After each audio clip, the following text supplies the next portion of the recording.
The Indiana Fever walked into the playoffs battered, bruised, and already fighting uphill. Before the opening tip of Game 1 against the Atlanta Dream, they were down 6 players, a nightmare scenario for any team, let alone one trying to make noise in the postseason.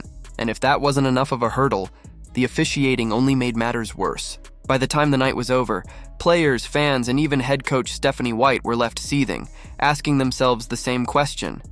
Were the Fever beaten by the Dream, or were they robbed by the referees? It started with a tone of resilience. Despite being held together by tape and grit, Indiana stormed the floor in Atlanta determined not to bow out quietly. Kelsey Mitchell was firing early, Aaliyah Boston was controlling the glass, and the Fever were outplaying the Dream in those first few possessions. But then the whistles began to fall like hammer strikes. A clean contest became a foul. A strong rebound turned into a turnover. And possession by possession, the energy drained away until Stephanie White finally snapped, storming the sideline and letting officials hear the frustration every fan at home was already screaming. Her outburst earned her a technical, but in truth it was a reflection of the boiling point the entire Fever roster had reached. The night was already unfair before a single whistle blew. Caitlin Clark's groin injury had ended her season. Chloe Bibby was out with a knee injury. Sophie Cunningham, Sydney Colson, and Arie McDonald were sidelined too. And as if fate wasn't cruel enough, Dearest Dantas was ruled out just hours before tip-off with concussion protocol. That's 6 rotation players stripped away. 6 key pieces gone, leaving the Fever with no depth and little room for error. They didn't even have enough bench seats to fit everyone. The entire roster, injured or not, made the trip. Some had to sit in a second row behind the bench because there wasn't enough space. It was both a symbol of unity and a reminder of just how much the odds were stacked against them. Still, the Fever played like a team that didn't know the word quit. Mitchell was locked in from the jump, her shot falling from everywhere, her presence forcing Atlanta to respect every move she made. Boston was bruised, elbowed, and shoved in the paint, but she battled through foul trouble, grabbed 12 boards, and kept Indiana's defense alive. Lexi Hull hit big threes and fought through screens with relentless energy. For a team so depleted, they were more than holding their own. But again and again, the referees turned the tide. A whistle on Hull for barely breathing on Ryan Howard. A charge call after she herself was thrown out of bounds. Boston getting hit in the face on a rebound, only for the foul to go against her. Each moment chipped away not just at the scoreboard, but at the soul of the game itself. White was forced to use both her challenges before halftime. A desperate move for any coach, just to keep her players from drowning under phantom fouls. Each review confirmed what was obvious to everyone watching. The calls were wrong. And yet by the second quarter, she had no more challenges left. The Fever were trapped in a game where playing clean defense still meant free throws for the Dream. That imbalance seeped into every possession. Atlanta could throw bodies around with impunity, while Indiana couldn't so much as contest without hearing a whistle. It wasn't just bad luck, it felt like sabotage. By the third quarter, frustration was visible. Odyssey Sims dove for a loose ball, a hustle play that should have fired up her team. Instead, she was slapped with a foul.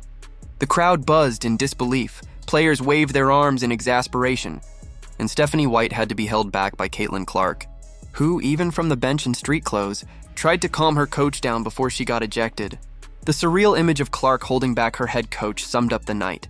The players weren't just fighting the Dream, they were fighting the officials too. Atlanta, to their credit, did what good teams do. They turned the chaos into momentum. Alicia Gray and Ryan Howard carved up the Fever defense, both scoring over 20. Naz Hillman added 16 off the bench. Brittany Griner's size in the post forced Indiana to collapse and left shooters open on the perimeter. With every fresh wave of subs, the Dream looked deeper, stronger, and more comfortable. Meanwhile, Indiana was running on fumes, clinging to Mitchell's hot hand and Boston's rebounding just to stay within reach. The numbers told part of the story. Indiana shot under 35% from the field. They went 2 for 15 from beyond the arc. Their lack of spacing without Clark was glaring. Atlanta packed the paint and dared them to shoot, choking off drives and forcing bad shots. Every Fever possession felt like a war for inches. Every Dream possession felt like a showcase of options. The contrast was painful. And yet, despite the whistles, despite the injuries, despite the talent gap, Indiana refused to fold. They played until the final buzzer, chasing loose balls, contesting shots, and trying to silence the storm. Mitchell finished with 27 points, a playoff career high, nearly single-handedly keeping the Fever alive. She hit shots off screens, drove through traffic, and nailed free throws with icy composure. Hull added 9 points, her energy shining in moments where Indiana's offense dried up. Boston's 8 points and 12 rebounds were hard-earned. Every trip down the court, a wrestling match against bigger, fresher bodies. It wasn't enough to steal the win, but it was enough to show heart. Enough to prove this team wasn't going to be defined by injuries or by questionable officiating. Now the series shifts to Indianapolis. For the first time since 2016, the Fever will host a playoff game at Gainbridge Fieldhouse. Nearly a decade of waiting has built up to this moment. The crowd will be loud, desperate, and hungry to push their team forward. And they'll need every ounce of that energy because the injuries haven't healed. Clark remains out. Cunningham, Coulson, McDonald, and Bibby are still sidelined. Dantas remains questionable. The same shorthanded roster that battled in Atlanta will have to find a way to rise again. But this time, they'll have their fans behind them. A packed house ready to roar with every made basket, boo with every bad whistle, and give the Fever something they haven't had in weeks, the belief that they're not fighting alone.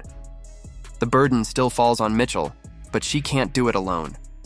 If another scorer doesn't step up, Atlanta will collapse on her again and suffocate the offense. Boston will continue her fight in the paint, but she'll need help spreading the floor. Hull will bring her energy, but someone else, whether it's Turner, Howard, or Hartley, must give Indiana that extra spark. Without it, the Dream's depth will smother them again. The difference this time? A home crowd that can tilt the energy of a game, that can make every Indiana run feel bigger, every defensive stand feel louder, and every Atlanta mistake feel heavier. The Fever may be outmatched on paper, but playoff basketball isn't played on paper. It's played with heart, noise, and momentum.